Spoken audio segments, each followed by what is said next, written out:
Mais comment il peut y avoir au moins 7 morts au Togo et le Parlement de la CEDEAO se tait? Comment il peut y avoir plus de 7 morts au Togo et la commission de la CEDEAO ne dénonce pas, ne critique pas, n'exige pas? Plus de 7 morts au Togo. Il y a plus de 7 morts au Togo et la CEDEAO ne réagit pas. La CEDEAO regroupant les chefs d'État qui devraient être présents pour réagir face à cette répression ne réagit pas. Alors, M. Guy Marus, un député du Parlement de la CEDEAO, sort de son silence et brise enfin les secrets de la CEDEAO. Alors, vous devez rester jusqu'à la fin de cette vidéo pour bien comprendre cette information. Alors, n'oubliez pas de vous abonner et activer la cloche de notification pour plus de vidéos et commenter, partager et donner vos apports dans les commentaires. Le Togo, vive l'Afrique, la mort ou la patrie, nous vaincrons. Il y a plus de 7 morts au Togo, le Parlement de la CEDEAO est silencieux. Est-ce que la vie d'un député de la CEDEAO vaut plus que celle de plus de 7 Togolais? Si le Parlement de la CEDEAO, je sais, contraint, et après près d'une semaine, a été obligé, n'ayant pas le choix, de faire un communiqué pour regretter ce qui m'est arrivé, mais comment il peut y avoir au moins 7 morts au Togo et le Parlement de la CEDEAO se tait? Comment il peut y avoir plus de 7 morts au Togo et la commission de la CEDEAO ne dénonce pas, ne critique pas, n'exige pas? Voilà ce qu'on appelle la CEDEAO des chefs d'État. Voilà ce qu'on appelle la CEDEAO des présidents.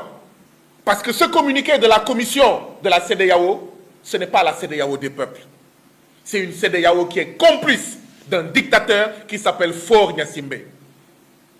C'est une CEDEAO qui est complice du fait que chaque jour, on ramasse des corps dans la lagune au Togo, à Lomé.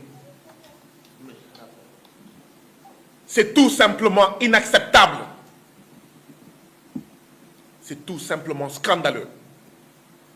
Oui, je dénonce bien entendu, après avoir dénoncé mon Parlement, le Parlement de la CEDEAO, je dénonce la commission de la CEDEAO. Je dénonce la conférence des chefs d'État de la CEDEAO, qui se tait. Quand il y a des coups d'État militaires, ils sont pressés de sortir des communiqués. Mais quand il y a des coups d'État institutionnels, des coups d'État constitutionnels, ils se taisent comme des eunuques. Ils se taisent. Ils sont dans le mutisme. On assassine des citoyens.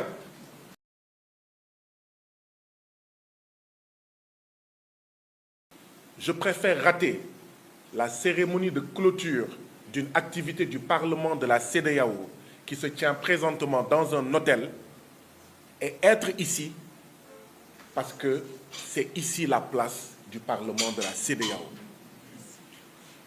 La place du Parlement de la CEDEAO, pendant ces moments où le peuple togolais est agressé, est violenté, est bastonné, est emprisonné, est assassiné, la place du Parlement de la CEDEAO est dans cette discussion, est dans cette préoccupation. Quelle que soit sa position, le Parlement de la CEDEAO ne peut pas rester silencieux face à ce qui se passe aujourd'hui au Togo. C'est pourquoi, même si je dois être en retard, je dois accuser du retard à cette activité du Parlement de la CEDEAO, c'est ici notre place naturelle.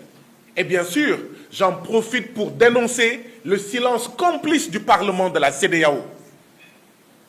Je suis député de la CEDEAO, mais je ne suis pas fier de la posture de mon Parlement de la CEDEAO. Je suis député du Parlement de la CEDEAO, mais je ne suis pas content de la posture du Parlement de la CEDEAO face à ce qui est en cours aujourd'hui au niveau du village africain du Togo. Oui, le Togo est un village africain. Le Sénégal est un autre village africain. Le Nigeria est un autre village africain. Je dénonce le silence de notre Parlement, de mon Parlement où je siège. Mais bien sûr, ça ne devrait pas nous étonner. Vous vous en souvenez? Le 29 septembre 2024, j'ai été agressé à Lomé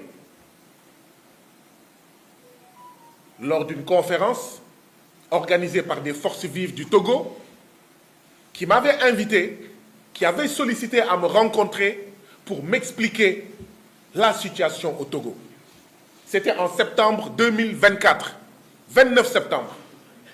Nous avons été brutalisés, nous avons été violemment agressés, parce qu'il fallait empêcher que des Togolais s'adressent à leurs députés. Il fallait empêcher que des Togolais s'adressent à leur parlement communautaire. Et comme j'ai l'habitude de le dire, c'est une loi internationale, c'est une loi historique, c'est une loi humaine. Quand on empêche à un peuple de voter, ou quand on vole le vote d'un peuple, quand on empêche à un peuple de parler, quand on empêche à un peuple de se réunir, en réalité, on est en train de pousser ce peuple à se réunir dans la rue. Et se réunir dans la rue, c'est manifester dans la rue. On pousse son peuple à contester dans la rue. On pousse son peuple à manifester dans la rue. On pousse son peuple à la violence dans la rue. Et comme disait Mandela, ce sont les plus forts qui déterminent la forme du combat. Le peuple togolais ne voulait pas sortir dans la rue. Le peuple togolais voulait des discussions pacifiques, des discussions démocratiques, de dialogue. Mais il a été poussé à ça. Et rappelez-vous à l'époque, qu'est-ce que j'avais dit? Le plus important, ce n'est pas le député de la CEDEAO qui est bastonné jusqu'au sang, à côté de sa collègue députée togolaise, qui a également été bastonnée, malgré qu'elle est née en 1958. Elle a l'âge de notre mère. Elle a été violemment bastonnée. Le plus important, ce n'était pas le député Guy Marius Sagna de la CEDEAO qui a été bastonné. La lecture qu'il fallait en avoir est celle-ci. Quand à 16 h, en plein jour, on bastonne un député de la CEDEAO à Lomé, alors que le Parlement de la CEDEAO est à Lomé, il faut avoir peur de ce qui se passe au quotidien, à Lomé et partout au Togo, quand la CEDEAO partira. Et voilà, plusieurs mois après, les faits m'ont malheureusement donné raison. Avant septembre 2024, juillet 2024, au Parlement de la CEDEAO,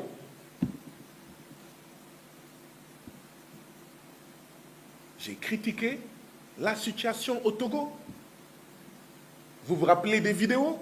J'ai été apostrophé par un député togolais. J'ai été apostrophé par mes collègues.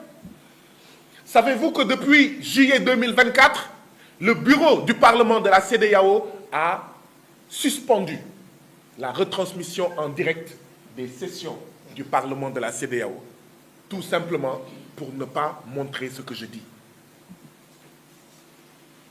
Et, comme je dis, c'est une loi humaine, c'est une loi historique. Quand on empêche au peuple de parler dans le Parlement de la CEDEAO, ces peuples vont parler dans la rue. Quand on vole le vote d'un peuple, ce peuple va voter dans la rue. Et quand un peuple vote dans la rue, ça veut dire qu'il va voter avec des cailloux.